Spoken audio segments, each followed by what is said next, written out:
Konnichiwa, and welcome to Tsuki no Ame, where we try Japanese sweets and treats. Today we have two treats to try from Sakura. So this first one, this is the Kaga Shizuku rice candy, and this is one where I've been really looking forward to this, but I'm also really kind of nervous because this is a treat that has been crafted for over 500 years.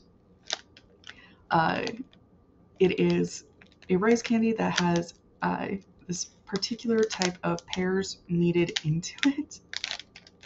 That's where the Kaga Shizuku comes from. Apparently that is the type of pear that is used in these. But yeah, it's one of those where this is one of those really old traditional sweets that you so rarely get the opportunity to try. So I've been really excited, but also really nervous just because it's like, oh my gosh, this is a 500-year-old treat. I'm really excited. It's going to be interesting. Also, I tend to like those kinds of pears, so I'm really, really excited. But this is also one where I'm just like, oh my gosh, this is something that's it's super hard to get a chance to try. But at the same time, this is a very traditional Japanese sweet. I am so, Sakura, thank you for sending me these. I don't care what they taste like, just to get the chance to. Thank you. So this is the Kintsuba. I literally have the culture guide in front of me. According to the culture guide, it's red bean paste encased in a, and I quote, crispy, lightly toasted crust. I have no idea what this is going to be like. I do know I've historically liked red beans, and I have liked rice candy, so I am very, very excited about both of these. With all that said, let's get started. Itadakimasu!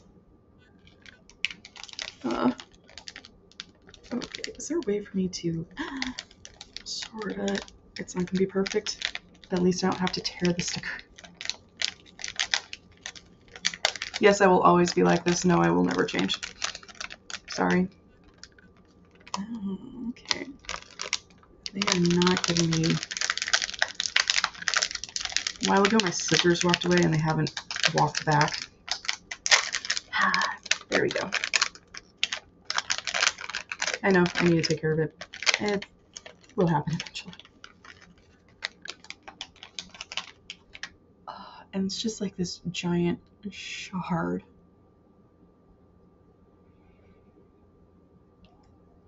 It smells good. It kind of has a bit of a caramely smell to it.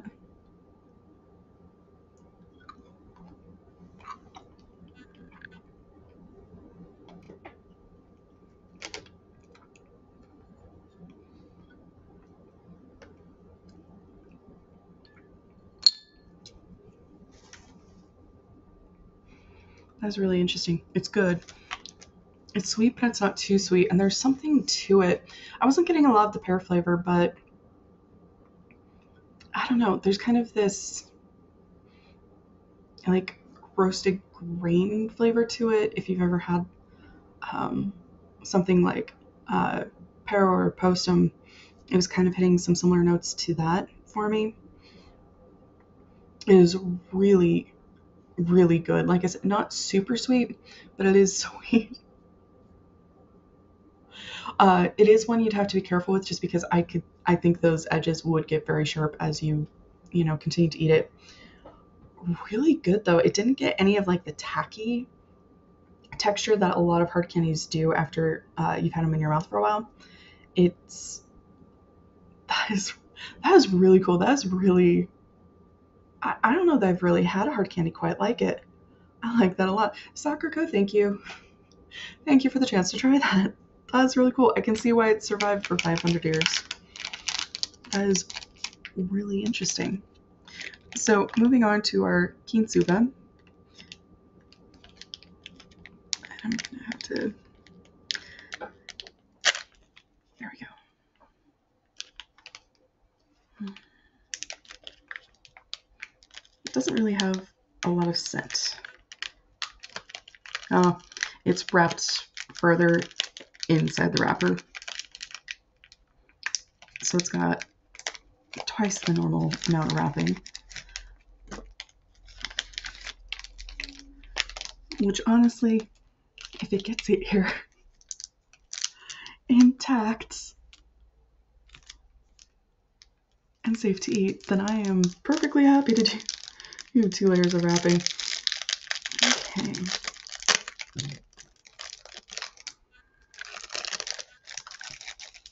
Still not a lot of scent.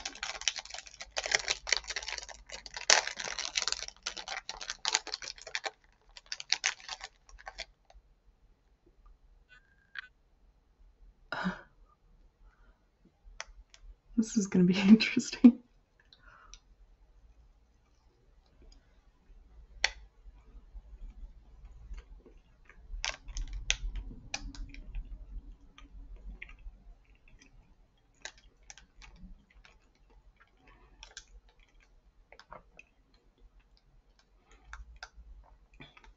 This is very sweet. Much sweeter than the rice candy. The crust on it, not really crispy, but honestly, this is mostly like a block of bean paste. And I'm good with that. I like it. Part of it is just that I do like bean paste. I think it's really pretty tasty. I'm pretty good with it. I like that they have like whole beans mixed in here with the bean paste, which kind of changes up the texture a bit.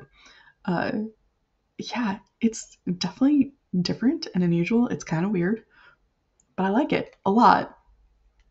Again, I wouldn't really call this a crispy crust, but it definitely does have like some sort of encasing, which I'd say probably makes it a lot easier to eat.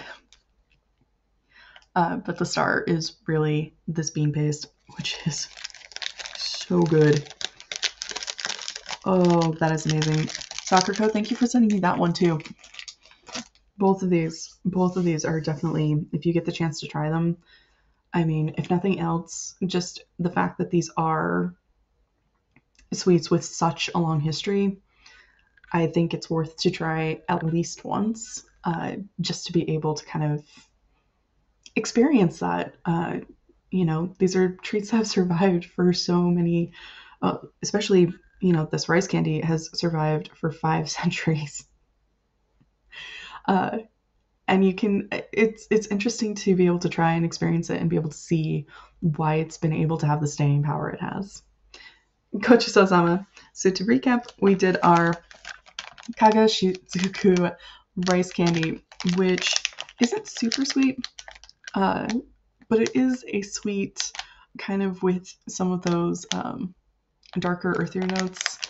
Really good, and especially if you're somebody who doesn't like sweets a lot, this isn't very strong. This might be something you would enjoy. It's not overly sweet at all.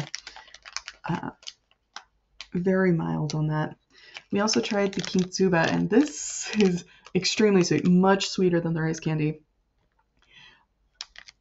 I really do just think it's more like eating a block of bean paste, but it is very good.